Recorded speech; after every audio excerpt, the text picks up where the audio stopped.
I'm Denha, and you're watching FYI. It seems like every day we're inundated with news about intolerance and violence. Even our own city has been targeted with messages of hate. The Ann Arbor Skate Park hosts an event to combat the negativity. Skate Against Hate brought people of all backgrounds together to honor diversity in our town.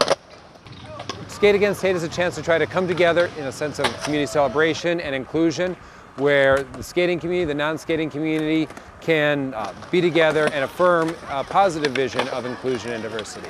We've got a great diverse group of men, women, boys, girls, friends and family, all coming out just to be supportive and stay positive.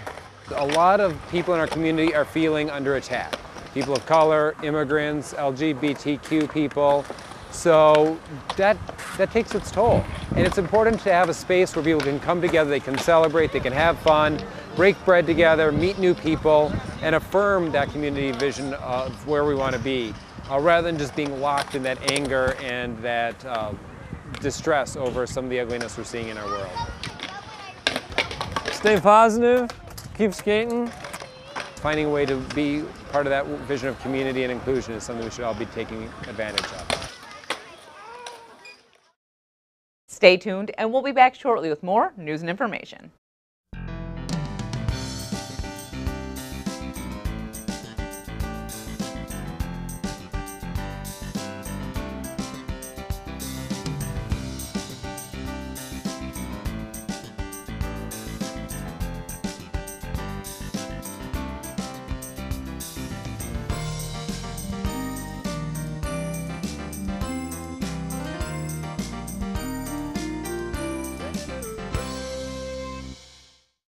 Ann Arbor is striving for inclusivity, and you will notice aspects of our city parks are being designed with more people in mind. Learn about park accessibility in this month's City Roundup in 60.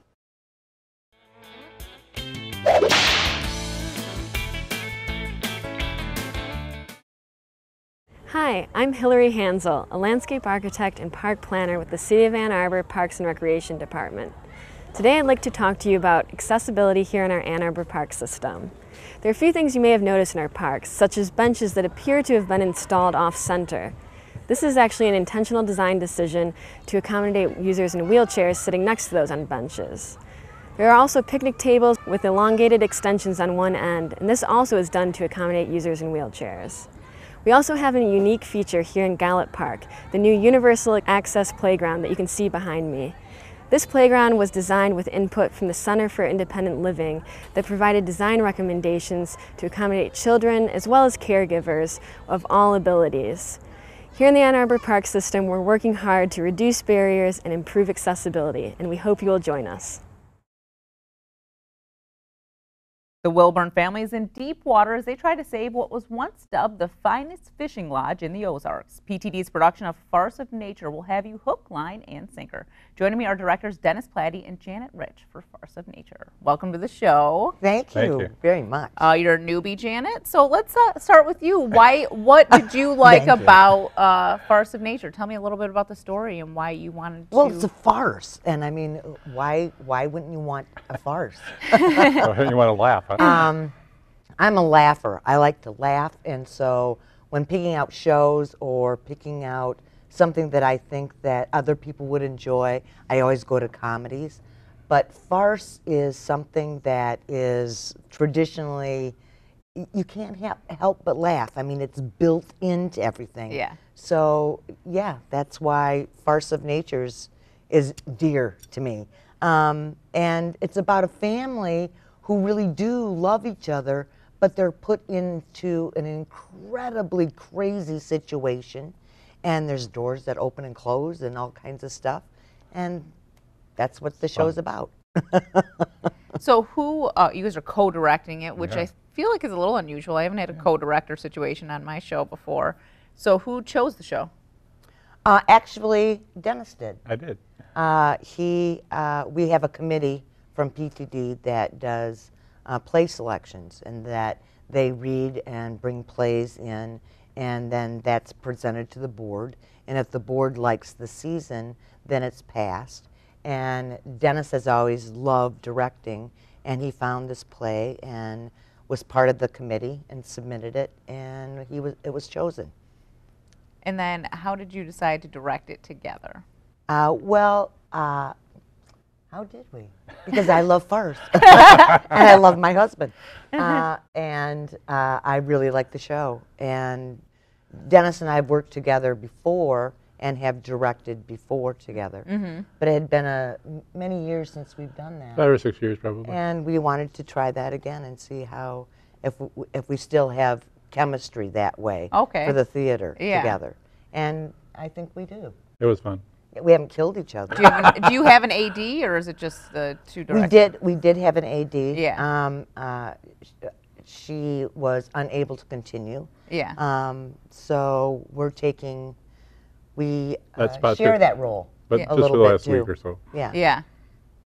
So when you mentioned, and either one of you guys can chime in with this, but is the opening and closing of doors, is that like a typical farce thing? It is. Yes. It is one of the things you have to have.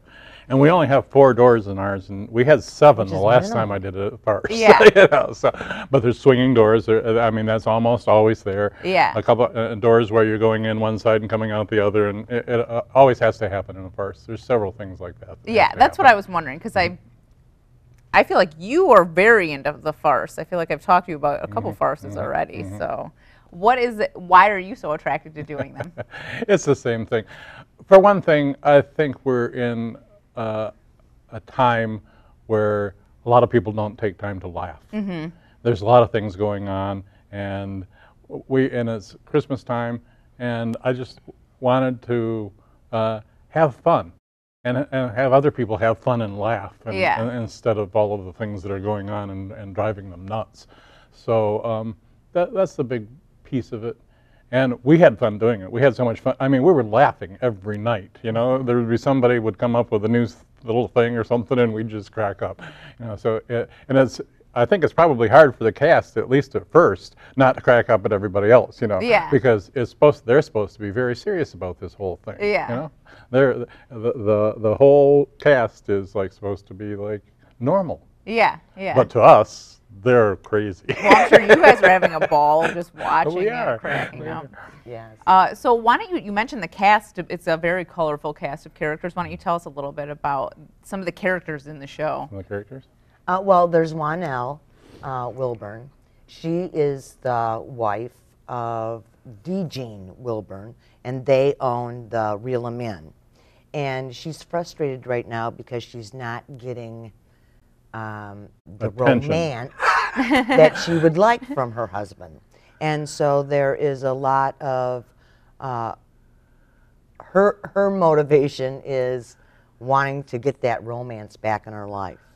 And then there's Jean Wilburn. He is obsessed with fishing and trying to get the lodge back up to what it was in its glory days.